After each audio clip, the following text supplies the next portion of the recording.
What we're seeing is a strong growth worldwide now in organics and grass-fed farming and ranching.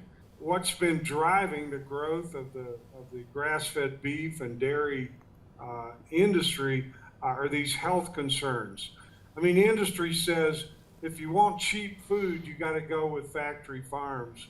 But I think more and more consumers are seeing I don't want cheap food if it means it's going to harm my health and the environment, and if you have to be that cruel to animals. What is the current state of the opposition to GMOs? Hi, this is Dr. Mercola helping you take control of your health, and today we are joined by Ronnie Cummins, who is the founder of the Organic Consumers Association.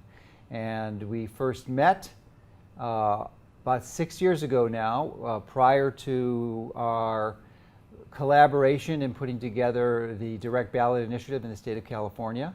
And a lot has happened since then, so we're going to give you an update.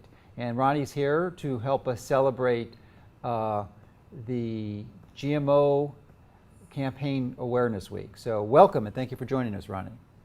Good to be with you today. So there's lots to discuss. Why don't we talk a little bit, well, why don't we answer that first question? You know, where are we in the opposition to the GMOs? Because a lot has happened, the Dark Act was passed, and a whole variety of things were going on. So give us an update. Yeah, well, it's interesting that in 2016, for the first time in almost 20 years, what we saw is a decrease in the amount of acreage where genetically engineered crops are growing around the world. And this represents the fact that this technology is failing in the sense of super weeds and super pests are popping up all over the world. 3/4 of the farmers in the United States, for example, that are planting GMO crops like soybeans or corn or canola are having problems with these pests that have evolved, and they can't kill them anymore with the Roundup and the BT. So there's technological problems, but I think even more important is the fact that consumers around the world have become aware of the fact that these genetically engineered crops and the toxic herbicides and pesticides that are sprayed on them are not what they want on their plates. And so we have market rejection. We still have in the European Union, which is the biggest agricultural market in the world, there are no GMO foods on the supermarket shelves for the most part. And in places like the United States, despite industry, Monsanto, the rest spending hundreds of millions of dollars, 40 some odd percent of the population still believe that genetically engineered foods and food ingredients are dangerous. And another 20% or so, they're not sure whether they're dangerous or not. So this combination of consumer rejection and basically Mother Nature's resistance has caused a drop off. I think this is the beginning of the end of at least this generation, the first generation of GMO crops. Now industry is saying, oh, don't worry about the fact that we're using more and more toxic pesticides and herbicides all the time. Don't worry about these pests that are spreading across the fields. We've got a new generation of GMO crops where we can just do gene editing. We don't have to pull some DNA from a foreign species and haphazardly splice it into a corn or soybean crop. But the bottom line is that this gene splicing and this so-called new gene editing are unnatural processes that disrupt the genetic structure, the natural workings of living organisms, and these aren't going to work either. So what we're seeing is a strong growth worldwide now in organics and grass-fed farming and ranching. And this is a strong growth in the United States. Organics grew about 11% last year, and grass-fed and grass-finished grew about 50%. And for the first time ever, we've seen some of the nations in Europe, like organics grew in France by 20% this year. Uh, it's worldwide, there's a strong growth. And again, this is because people understand that this public health crisis that's now spread worldwide and this environmental crisis and its relationship to the climate crisis are all due to an out of control industrial, chemical intensive GMO agriculture.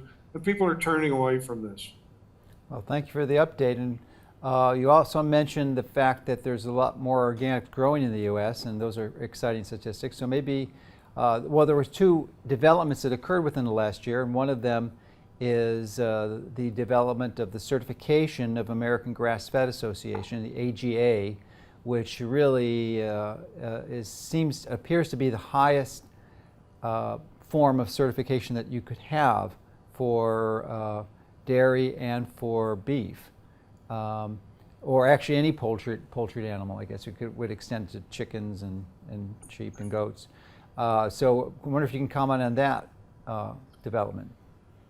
Yeah, I think we're seeing a massive demand now for healthier foods, and because of the work that you've done, Dr. Mercola, and other groups, everyday consumers have now heard that factory farm beef and dairy, for example, are not really good for your health, but that if animals graze naturally, herbivores graze naturally, and you don't give them an unnatural diet of corn, you don't shoot them up with these hormones and drugs and add antibiotics to their feed, that it's actually, it's a healthier, much healthier product.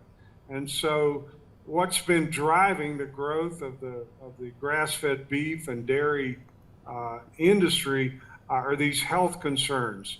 But also people are, they've become aware over the years that the factory farm system, which now 70% of all the farm animals in the world are confined in these factory farms and drugged up. People know this is not right. I mean, you don't have to be a ethical vegan to have feeling for animals. Animals are sentient beings, and we don't want to keep them locked up in these animal prisons.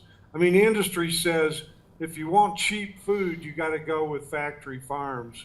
But I think more and more consumers are seeing, I don't want cheap food if it means it's going to harm my health and the environment, and if you have to be that cruel to animals.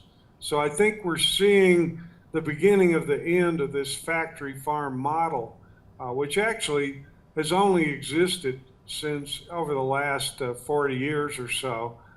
Most animals used to be raised naturally. Herbivores were grazing for over 10,000 years since humans have been domesticated them. And so it's this wonderful coming together in the United States of the American Grass-Fed Association merging in the dairy sector with dairy farmers who are already organic to produce a higher quality 100% grass-fed dairy. And then the beef industry, there's been a tremendous growth in the demand for grass-fed, grass-finished, that is 100% grass-fed beef. Unfortunately, most of the grass-fed beef in the United States is still coming from overseas, from countries like Australia and New Zealand and Argentina and Uruguay and Brazil, because we still don't have the infrastructure in the United States that we had 50 years ago with, processing plants in every region of the country and so on and so forth. But we're catching up. Let's stop there for a moment, because that may be a point of confusion for some people, because we produce a lot of cattle in this country, and it would seem that we would have the capacity to provide quite a supply of grass-fed cattle. But the problem is, as you mentioned, in the processing plant, and you just can't use any old processing plant. That has to be differentiated, and there's a whole structure and system that's in place to allow the farmers to bring their cattle for processing, and you can't, they have to be segregated. So maybe you can expand on that, so help people understand why this is such a challenge with this Yeah, I mean, the infrastructure. big picture in the United States is that we've got about 500,000 ranchers in the country, people who are raising livestock.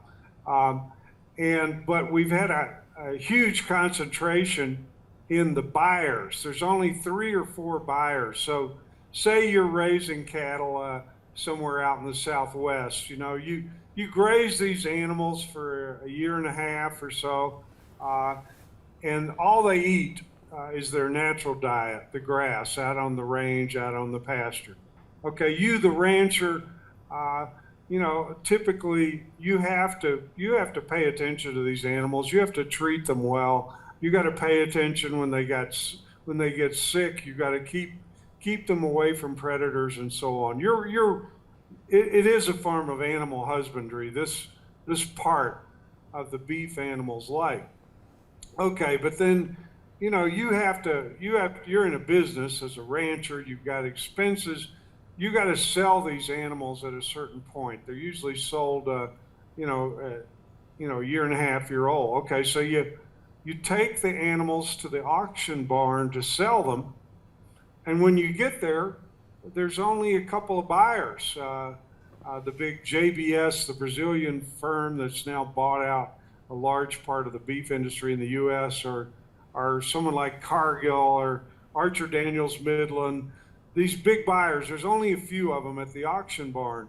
And they basically offer you a low price for your cattle. They offer you as low a price as they possibly can, but here you are, you have no choice. You have to sell to this cartel, essentially. And so there goes the animal. And if you ask the rancher, well, what happens next to the animal, they don't really like to talk about that so much, because it's nothing like the life that the animal had under your care as a rancher grazing out there.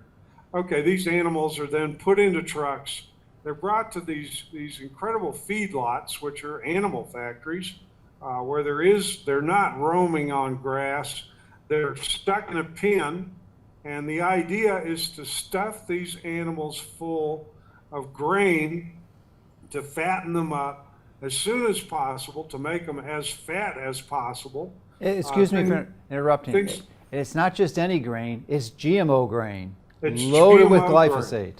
Yeah. And they have hormone implants in their ears to make them grow faster. It's a horrible situation. The reason why it's illegal for journalists or concerned citizens to be able to go in and film in these giant feedlots is because the industry, Cargill and JBS and the rest, they don't want you to see the filth and the cruelty that's involved in this. And so, okay, you fatten up the animals on grain. You're making them sick as you're doing that. So they're developing in their intestines things like E. coli 0157H, which is a virulent pathogen that can literally kill you if you eat that, consume that. And so anyway, they fatten them up and they send them to these, there's only a few dozen mega slaughterhouses around the country. These are hellish places that, again, you're not going to see pictures of this because the industry has made it a crime in many states to take pictures of what's going on. So it's a horrible situation in the slaughterhouse.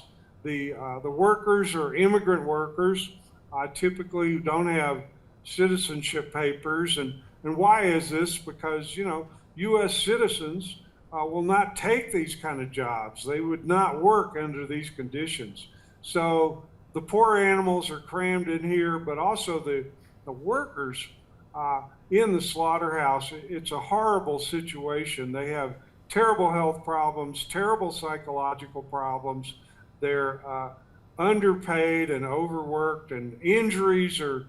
And so what comes out on the other end is some meat that might appear to be cheap in the supermarket, or if you drive up to a fast food restaurant like McDonald's, or Burger King and order a burger, well, it seems, hey, this is pretty cheap, but it's not cheap in terms of what does it do to your health to eat beef, especially over consume beef like Americans do, uh, that comes from factory farms.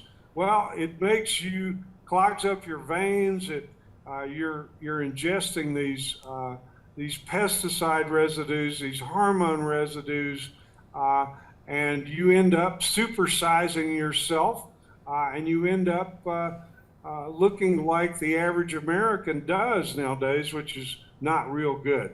And so, yeah, you got your cheap burger, you got your cheap steak, uh, but you have damaged your health. It's going to be very costly over time. And you also contributed to a massive supply chain damage to the environment. I mean, these GMOs, the GMO corn and soybeans that make up the bulk of the feed in the feedlots, they have been sprayed with a horrendous amount of chemicals. They've been dosed with chemical fertilizers. The industry, these factory farms, are the #1 contributors to water pollution. I mean, that's why we've got the dead zone in the Gulf of Mexico and Puget Sound and all over now. So you're part of a long chain of animal cruelty, exploitation of workers, destruction of the environment, the GMO explosion out there, and then it's not even good for you in the long run. Yeah, so and you this paradigm is going to end, but we need for more awareness on consumers, and we need for more ranchers to be able to be directly come into contact with consumers who want to buy their products so they can cut out the cartel middlemen, JBS and Cargill, and the rest. Yes, and you're just not here standing on a soapbox warning the world about this. You're taking an active position and seeking to develop prototypes and alternatives to this model. So you have a farm, many people may not realize this, down in Mexico, that I've actually visited in the past, and it's really matured quite a bit since I've been there. And why don't you give us an update on what you're doing to serve as a model alternative to what you just described? Yes, well, Mercola and Organic Consumers Association, we're founding members of an international network called Regeneration International, which is trying to replace, among other things, this factory farm system with a natural, humane system whereby herbivores are raised on grass. And the other horrible part of the factory farm system worldwide, of course, includes chickens and pigs as well. Americans actually consume more chicken meat than they do beef nowadays, chicken and turkeys. And again, these animals, the standard worldwide and in the U.S. are these factory farms. I mean, if you can imagine a chicken house where the chickens never see the light of day, where there's lights on inside 24/7, where there's hundreds of thousands of chickens confined together in this same house. Well, that's the norm. But that's not the way things used to be. And we've developed on our farm, our V Organica farm down here in the highlands of the high desert of central Mexico, a system based on the traditional raising of poultry. So our chickens, the first phase of our project, we've got a couple of thousand laying hens, but our chickens live outside all day in a 2.5 acre paddock where we've planted 400 olive trees and other crops in there. So the chickens are roaming around all day, pecking in the dirt, doing the things that they like to do. And they're also getting a good part of their nutrition, about 20% of their diet, from the worms and the insects and the other food while they're foraging. And then at night, they or at sunset they come into the chicken house, which is where they roost and where they lay their eggs, and their diet when they're in the chicken house and the feed that supplements what they could forage is it's grown by farmers that we work with to be regenerative. The regenerative just means the next stage of organic. In other words, we're helping these farmers grow the grains that the chickens eat: the corn, the barley, the wheat, the alfalfa, the what is the other one? The I forget what the fifth grain is we typically use. Barley. But barley. Yes, we're helping these farmers farm these grains organically and regeneratively. That is, they're not GMO seeds. They're seeds that have been saved. They're traditional seeds. They are not plowing up the land, killing all the beneficial soil microorganisms the way they have. We have a special plow that was developed in Australia that's now spreading all across the world. It's called a keyline plow, and it doesn't disturb the earth the way the traditional plows do, and it creates an environment in your field to where when it rains, there's a good infiltration of the rain into the into the soil, turns the soil into like a sponge, and so on. And so there's no chemical fertilizers. We work with the farmers to be able to have natural compost, which is made from basically green material and animal manure, a mixture, and spread on the farmlands. And so this whole system, again, from the health perspective, if you look at our eggs, one thing you notice is, oh my goodness, the yolk is bright orange. You taste our eggs, they taste really good. And if you do a nutritional analysis of these eggs and compare these to the factory farm eggs in the grocery store, there's a world of difference. If animals can live outside or live in a natural environment and exercise their natural behaviors, it ends up being a superior product. Okay, now these olive trees that I mentioned that provide the habitat outdoors, because chickens like to have bushes like hazelnuts in northern Minnesota, or down here olive trees, because their instinct is they're looking up for predators in the sky, hawks, eagles, so on, and they want to have some bushes or trees to duck under. They feel safer. They'll stay outside all day, but they're having an amazing impact on our olive trees. They're like the workers in the vineyard, the chickens, because they're fertilizing the trees. So it means we don't have to use any fertilizer to make the olive trees thrive. They're also pecking around. They're getting the insects that might turn into pests for the trees.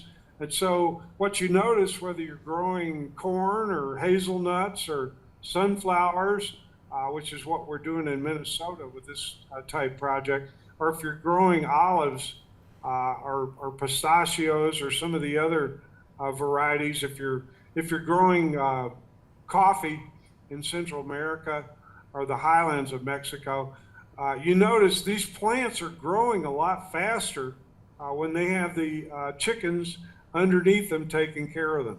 So it's an amazing thing. If you're a small farmer, very difficult to make a living off just your eggs, But if you've got another cash crop in the essentially the paddock where the chickens roam, you're going to be bringing in twice as much money over time.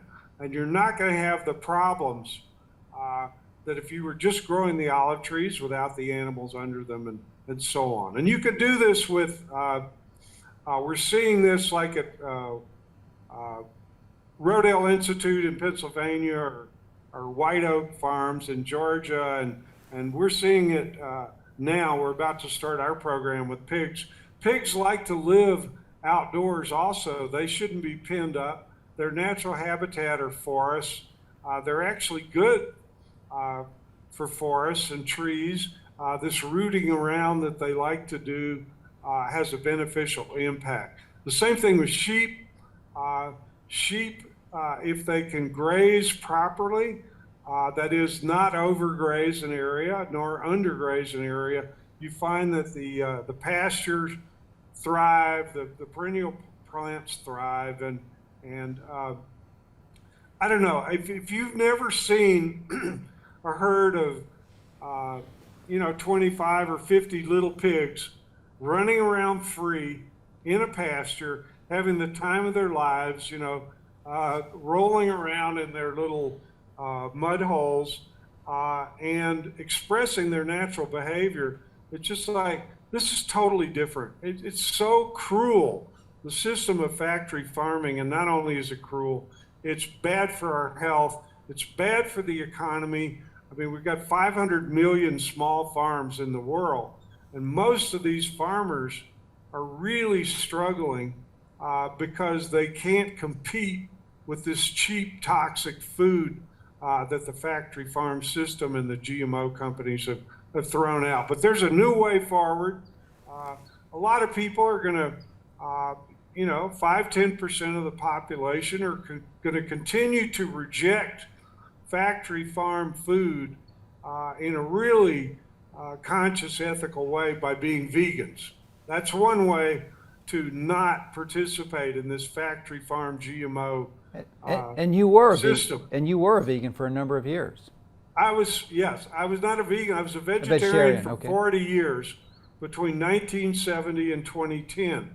I was a vegetarian until I had some ranchers in New Mexico explain to me this whole system of holistic management or rotational grazing, 100% grass-fed, and I had understood the system, but they pointed out to me, they said, hey, you're an environmentalist, right?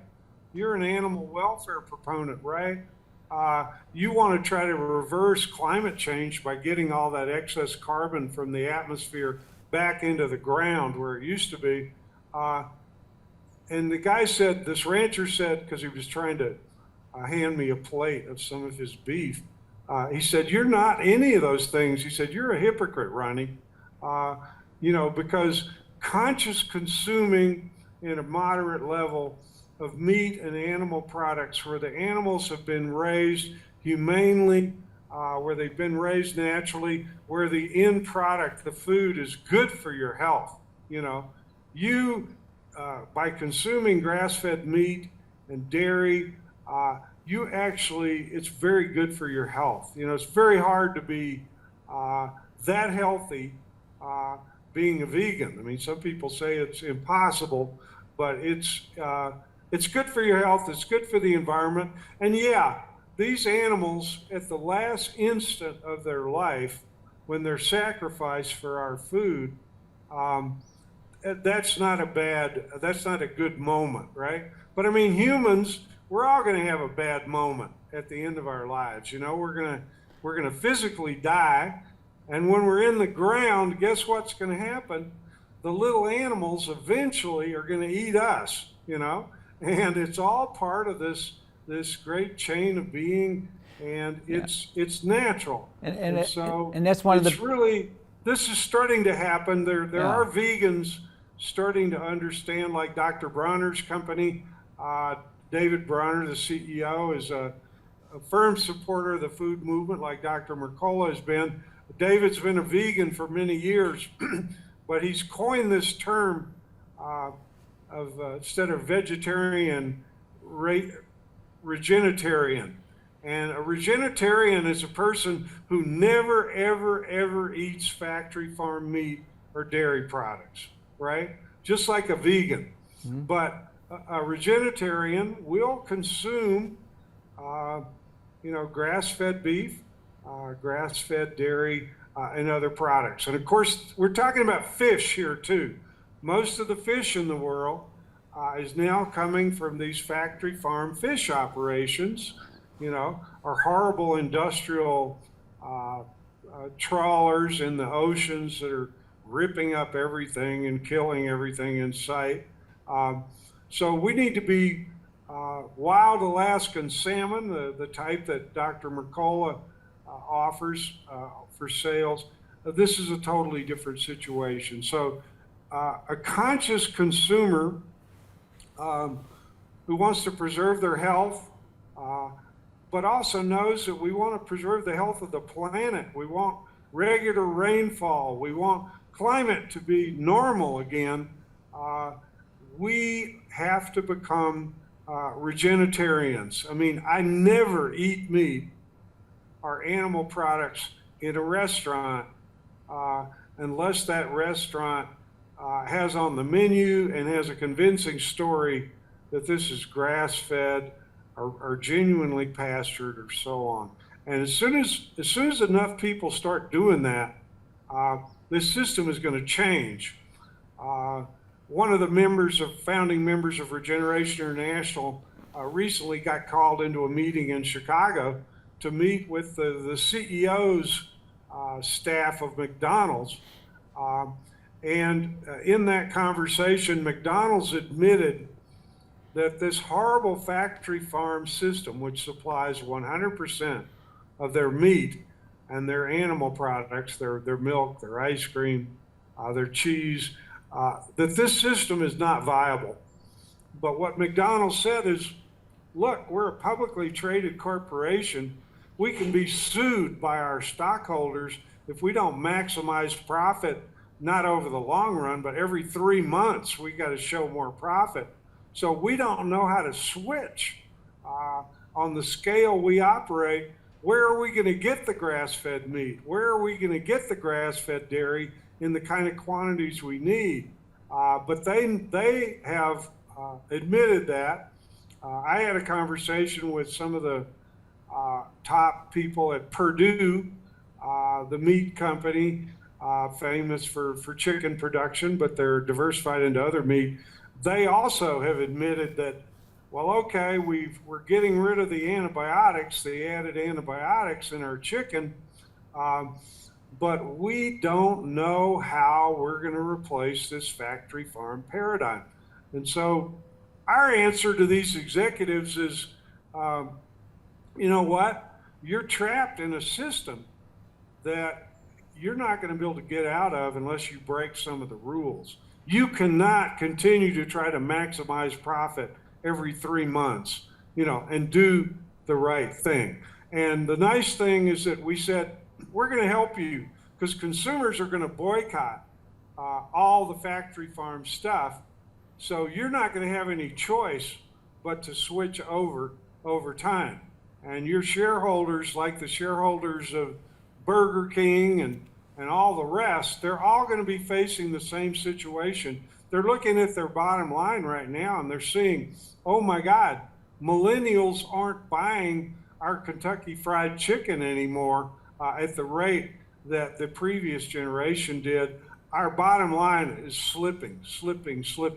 So our job as natural health advocates or as organic consumer advocates or animal rights advocates or advocates for healthy water and air and a normal climate, a normal rainfall patterns. Our job is to put our money where our ethics lie. Every time you pull out the wallet to buy something, think before you buy it. Think before you put something in your mouth. And if that restaurant doesn't have anything on the menu in terms of meat and animal products and fish, except factory farm, then pretend you're a vegan for a day. Don't order that stuff on the restaurant menus. Americans spend, we only spend about 10% of our average household income on food, which is ridiculously low compared to what the highest quality, most nutritious food would cost. We should be spending twice as much on food and a lot less on some of the other things we waste our money on. But we need to vote with our knives and forks. Uh, you do a lot more damage to the environment and the climate, for example, with your knives and forks, if you're not thinking, than you do behind the wheel of your car guzzling fossil fuels. It's like we need to realize that the number one impact on our environment, on the climate, on our health in this country is the food we eat. And no one can make you eat unhealthy food. And, you know, if you don't know how to cook, which most people, compared to our grandparents, don't know how to, we have to reskill ourselves. We have to learn how to cook. I mean, it's fun to hang out in the kitchen, to realize, oh, I'm making myself a meal with organic and grass-fed ingredients that would cost $100 at a fine restaurant. Here, I just made dinner for a couple of us for $10, you know, and we can do that. There is one problem with the fact that cheap food, cheap fast food, cheap convenient food, which is poisoning us and poisoning the environment, it does cost. Organic food, grass-fed food costs more than this cheap food. Why does it cost more? Because you can't have a system unless you pay the farmers and the ranchers enough to do it right. If you want farmers and ranchers to give you cheap food, that, you know, that's the feedlots, that's the factory farm system, that's the GMOs, that's the fact that every bite you take has pesticide residues in it. You know, every sip of milk you take has antibiotics and growth hormones and you know, breakdown products from herbicides. So Ronnie, let's get back to the update on the GMO movement in the United States, at least those opposed to the introduction of GMOs and the use of them. So last August, the DARK Act was passed, and I'm wondering, especially in light of President Trump being elected in November, if that's had an impact and what your current take is on the passage of that legislation, how it's impacting our ability to be effective in this area. Yeah, I think we saw that with the Congress that we have now, and it's not that much different under Trump than it was last August under the Obama administration. It's like the Congress, the U.S. Congress, doesn't seem to care that 90% of consumers want to know whether their food has been genetically engineered or not, or has ingredients. I mean, industry spent hundreds of millions of dollars to try to stop labeling, which most industrialized countries in the world have. So last August, what happened was in July, Vermont state law for mandatory labeling came into effect on July the 1st.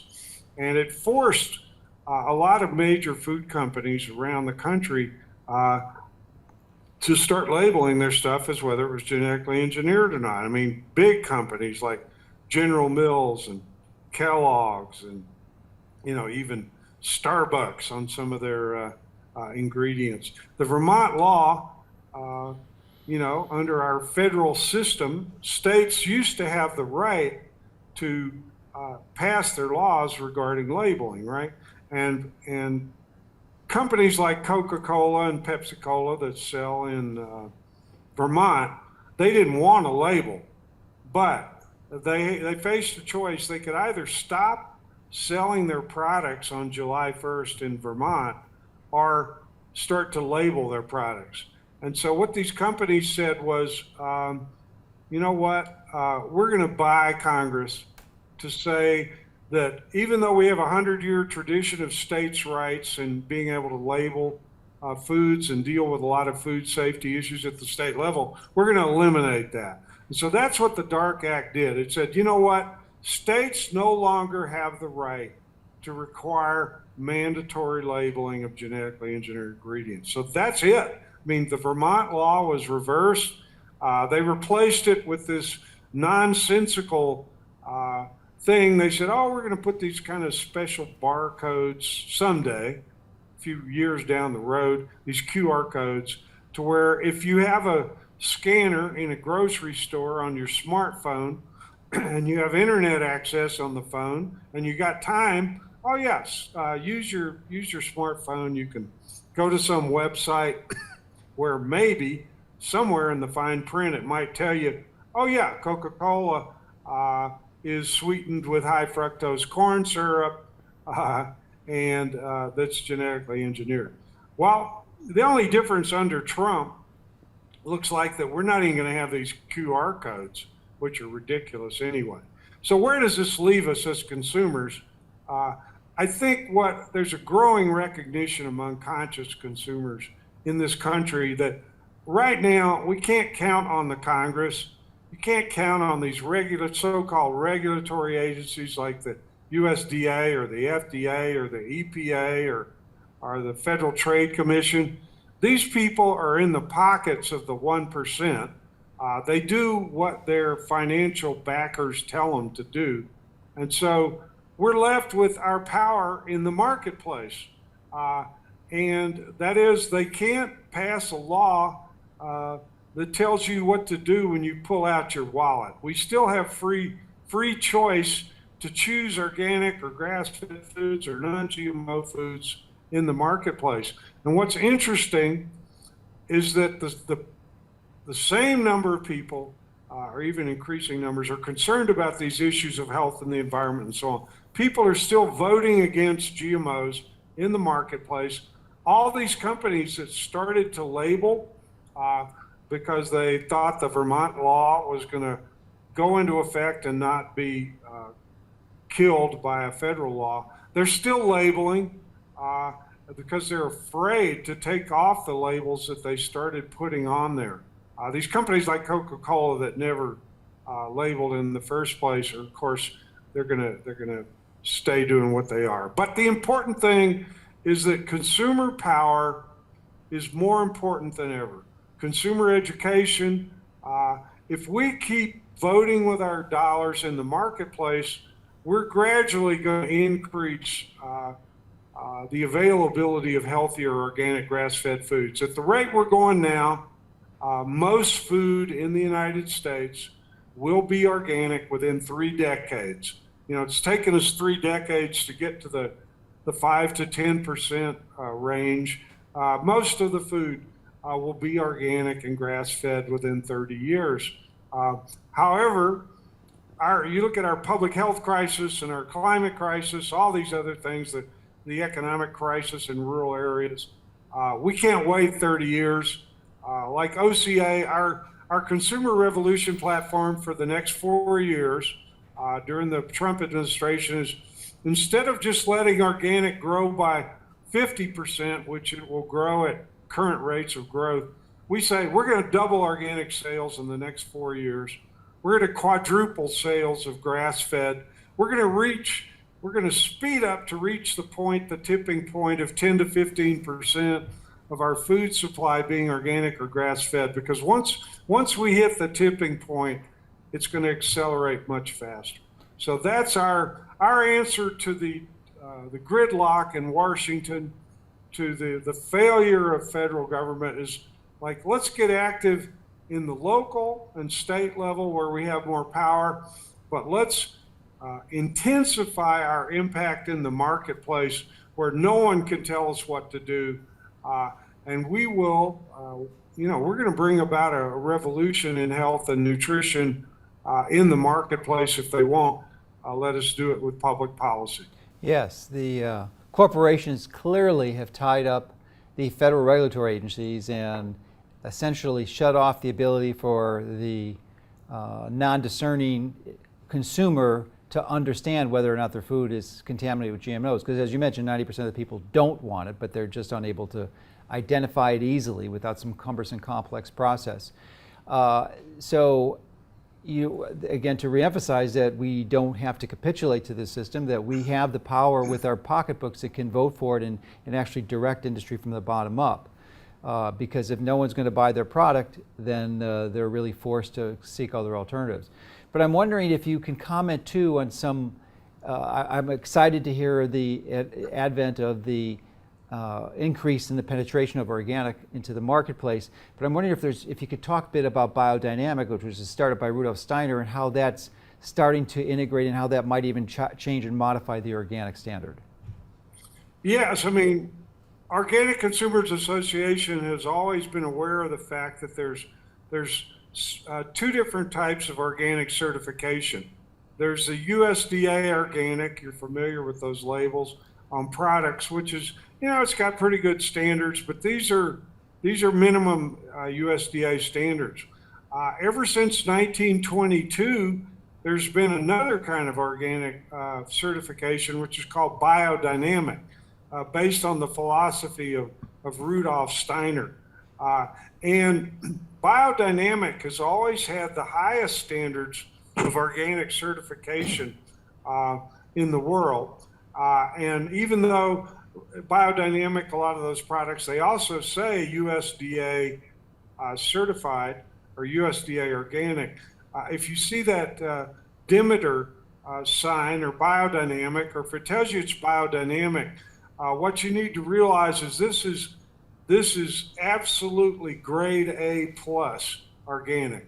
And now we see a conversation because the grass-fed part, a lot of people didn't understand the implications of 100% grass-fed until real recently, the nutrition, environmental, all those. So what we're seeing is that American Grass-Fed Association and the biodynamic Demeter certification, people are starting to get together.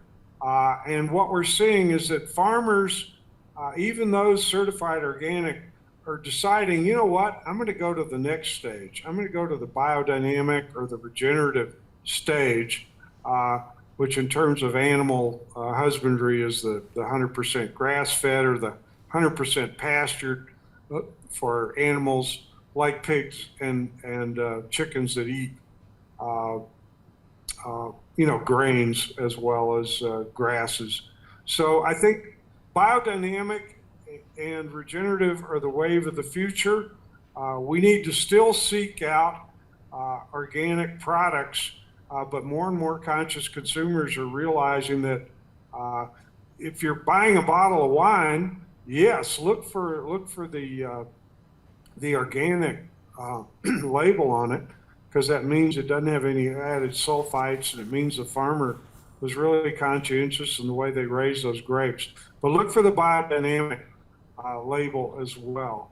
And so OCA and I know Mercola, we're really happy to be working with the next stage of organics, which is biodynamic and grass-fed.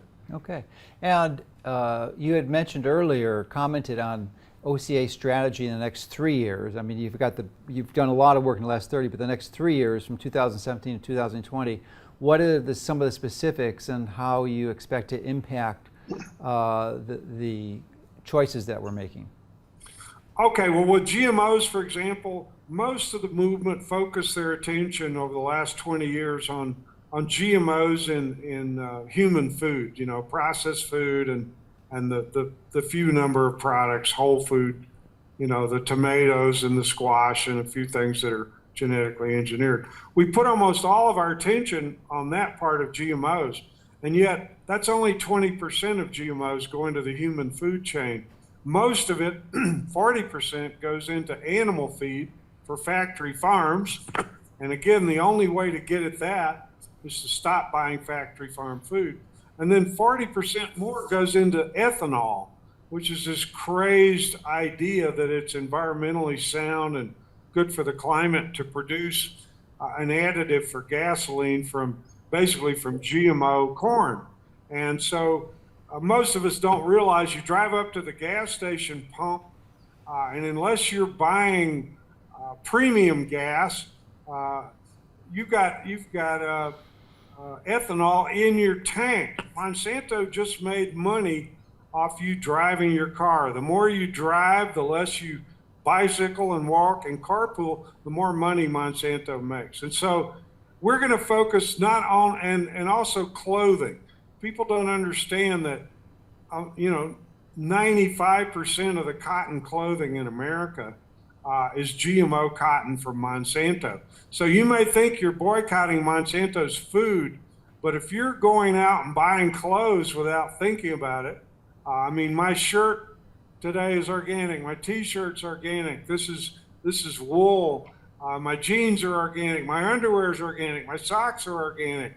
You know, I'm trying to consciously fight against Monsanto with everything I do, not just what I eat. So we got to expand into the full realm of GMOs, and even more importantly, we need to stop talking about GMOs as if it's some abstract technology that is, you know, poses this kind of really hard to understand danger, gene splicing, disruption of the genome, and all that. GMOs and the toxic chemicals that always accompany them.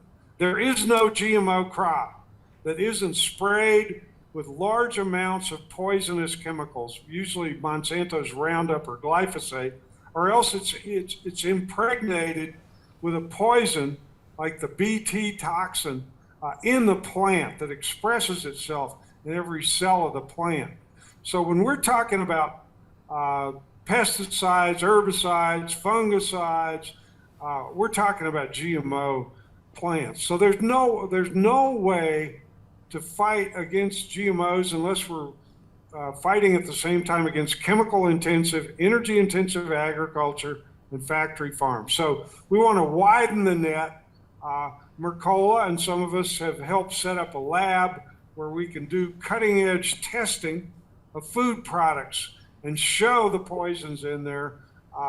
OCA, we've sued companies in the marketplace repeatedly this year, 8 lawsuits we filed. We're tired of companies calling their stuff natural or calling their stuff free range or pasture raised when it's not. This is against the law in certain states of the US to lie like this. It's against the law in California. It's against the law in Washington, D.C., Massachusetts. So we're going aggressively out for people, but it's still the same idea as like, you are the active agent. You can choose. You know, you choose the kind of clothes you wear, you choose the kind of food you eat, you choose the kind of issues that you work around, and we can make a big change. And we do need policy change as well. I mean, how come France, their organic grew 20% last year, and the U.S. grew 11.5%? Well, it's very simple. The French government understands the importance of moving as quickly as possible to organic. So they passed some laws in France. They said, okay, you know what? We're going to start paying farmers who will stop using pesticides. We will pay them to do the right thing. Instead of like the US system where they take our taxpayer money and pay farmers to do the wrong thing, in France, they're paying farmers to stop using pesticides. They're paying farmers to stop using chemical fertilizers and to start using compost. You know, they passed a law that said school food should be purchased, at least 40% of it needs to be organic and purchased from local farmers. Well, I mean, you know, what kind of rules do we have regarding, we have the worst school lunch programs in the entire industrialized world. You know, I mean, our food stamp program for poor people is basically junk food that the companies would have disposed of, but they get a tax break for giving us their factory farm cheese and milk and, you know, and so on and so forth. So we do need to change policy as well as the marketplace, but looking at the federal government, our best way to influence public policy is to get involved at the local level. City council, county board, state legislature, our school boards, we have some power there. And so that's why Organic Consumers Association and a bunch of our allies we're having these house party meetings on March the 20th across the United States. We've already got about 400 of them lined up, where we're telling people, look, the food movement, the natural health movement, the environmental movement, the movement that cares about animal welfare, the church and faith-based movements, we need to start getting together, meet one another at the local level. let's talk about what our groups are doing. I mean, the food issue is not some separate issue over here and the natural health issue over here. You know, we've got big corporations trying to stamp out natural health, just like we've got big corporations trying to stamp out organic and grass-fed. And divided, they can conquer us. But if we start coming together, and the simplest thing is just to start talking together, figure out what's happening locally, you know, in Minneapolis or Duluth or wherever you live, Washington, D.C., and how can we as citizens become more effective? I mean, the food movement, united with these other movements, they couldn't have passed the DARK Act, even at the federal level. But because it was just, you know, the 30, 40 million people who are most conscientious about what they buy, that wasn't enough to scare the hell out of the politicians to do the right thing. So, you know, if we're going to get involved politically, and I do think we have to, let's get involved where it makes a difference right now, which is the local level, you know. But let's understand that what we do in the marketplace, whether it's the Bush administration, the Obama administration, the Trump administration, these people are not determining your food choices. These people are not forcing you to consume dangerous big pharma drugs. Get educated, take control of your health, take control of your diet, you know, meet up with the people in your local community who feel the same way, and we can have down the road the kind of democracy that you know, people have dreamed about for several hundred years. We've never had it, but that doesn't mean we can't get it down the road. All right. Well, thank you so much for sharing with us the updates and providing your perspective on what is currently happening, what will be happening, what you can do. So I greatly appreciate that and everything you've done and will continue to do. And I just thank you, Dr. Mercola, and all of your team for the amazing educational work that you've done and for your support for the food and natural health movement. We couldn't do it without you. Well, it's about this alliance you talked about. It's collaboration. It's coming together. These are collectively, we would never beat them. We have to collaborate. We have to join forces. So I'm just beyond delighted to be able to collaborate with your group and all the wonderful work you've done over the last few decades. So I just want to emphasize a few points that you touched on, and then we'll sign off. Is that as we're recording this earlier this week, the reports are out that this is the first time in the recent past that the average lifespan of the United States has actually decreased. It's the only country in the developed world where this is happening, and the studies that reported this did not look into it, but I'm absolutely convinced that our emphasis on factory farming played a large role in this decline in our lifespan. So, and additionally, it's not just a selfish thing to pursue this path. Of seeking to have healthy food and GMO, and it's not just for the animals, it's actually for our future generations too, because if we persist in this industrial factory farming model, we will decimate the topsoil. We are causing potentially irreparable environmental damage. So if we don't leave the infrastructure for future generations, how could they possibly grow food? So this is a very serious issue, and I'm glad so many of you are appreciating that and really taking a large part in the effort to do this practice, and really vote with your pocketbooks, make a conscious decision, take the approach that Dr. Bonner has described, which is be a regenerist, and don't eat food if it's not in a regenerative agriculture move. Choose something else. Most of the vegetables are, at least they're a healthier regenerative approach, so choose to avoid meat if it's not regeneratively grown.